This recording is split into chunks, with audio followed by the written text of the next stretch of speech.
Herzlich willkommen zu Franconian & Western und schon wieder stehen SUDExpress-Packungen auf dem Tisch. Man muss ganz klar sagen, dass man in Portugal derzeit sehr rührig ist, was das Ausliefern von Neuheiten anbelangt. Und heute geht es um Containertragwagen vom Typ SGN SS.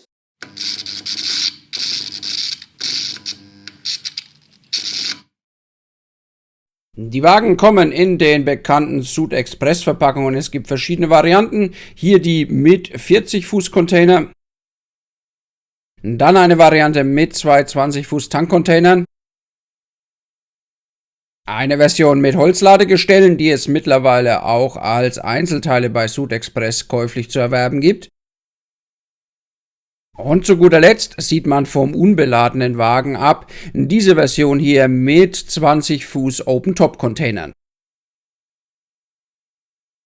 In der Packung befindet sich eine Explosionszeichnung, die unabhängig von der Beladung auch die Holzladegerüste zeigt.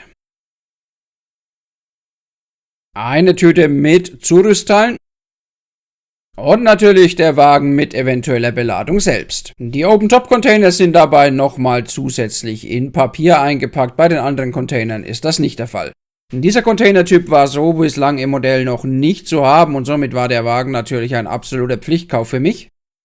Die Modelle sind aus Resinharz hergestellt, was sich noch als Nachteil erweisen soll, dazu aber später mehr. Das hier also der komplette Packungsinhalt. Anders als bei anderen SUDExpress-Modellen gibt es hier leider kein Tütchen mit bereits montierten Ersatzteilen. Was ein bisschen ärgerlich ist, denn gerade die Verzurhaken haben die Angewohnheit auf Nimmerwiedersehen zu verschwinden. Bügelkupplungen, Rangiertritte, Klappriegel sowie Bremsschlauch- und Kupplungsimitationen sind der Inhalt des Zurüstbeutels. Schaut man sich die Klappriegel an, könnte man meinen, sie wären funktionstüchtig ausgeführt, das ist aber leider nicht der Fall. Die Wagen sind fein detailliert und haben lupenreine Anschriften diverser spanischer und portugiesischer Eisenbahngesellschaften. Der Rahmen ist dabei aus Metall, was dem Modell das nötige Gewicht verleiht. Leider sind je nach Grundfarbe deutliche farbliche Unterschiede auszumachen zwischen dem lackierten Metallrahmen und den angesetzten Teilen aus Plastik. Die 40-Fuß-Container sind leider ein Drama.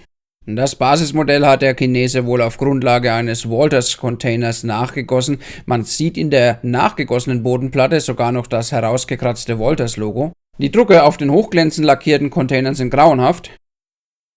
Nicht deckend gedruckte Türgummis. Schlechte Passgenauigkeit bei mehrfarbigen Drucken. Und zu allem Überfluss auch noch eine fehlerhafte Beschriftung als 22G1. Die Container werden auf entsprechende Klappriegel mit Nase gesteckt. Die Klappriegel werden dazu vorher am Wagen montiert. Vorbildgerecht klappen lassen sie sich, wie schon erwähnt, leider nicht. Und neben der eher mäßigen Passgenauigkeit sind leider auch viel zu wenige im Zurüstbeutel, um wirklich alle Stellen des Wagens mit einem Klappriegel ausrüsten zu können.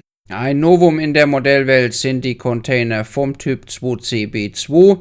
Diese sind leider auch alle glänzend lackiert und darüber hinaus alle mit der gleichen Containernummer beschriftet. Darüber hinaus ist das verwendete Resinharz beim Trocknen geschrumpft und die Container lassen sich nicht wirklich auf dem Wagen befestigen. Hier hilft also nur ein idealerweise wieder ablösbarer Kleber. Das gleiche gilt auch für die Tankcontainer. Hier handelt es sich um die Modelle, die auf diversen Plattformen unter anderem unter dem Namen Sea-Rail angeboten werden. Auch die bislang in lediglich homöopathischen Dosen veröffentlichten Tankcontainer von B-Models basieren auf diesem Grundmodell. Man erkennt sie sehr gut an den verzogenen Rahmen und daran, dass sie keinerlei Aufnahmen für die Befestigung auf dem Wagen haben. Den unbeladenen Wagen gibt es für 45 €, mit einem Container beladen ist man mit ca. 60 und mit zwei Containern mit ca. 70 € dabei. Mein Fazit ist daher leider eher ernüchternd. Schade, da war deutlich mehr drin. Mehr Klappriegel und Zurüstteile wären super gewesen. Die Idee der Klappriegel konsequent zu Ende denken wäre genial gewesen.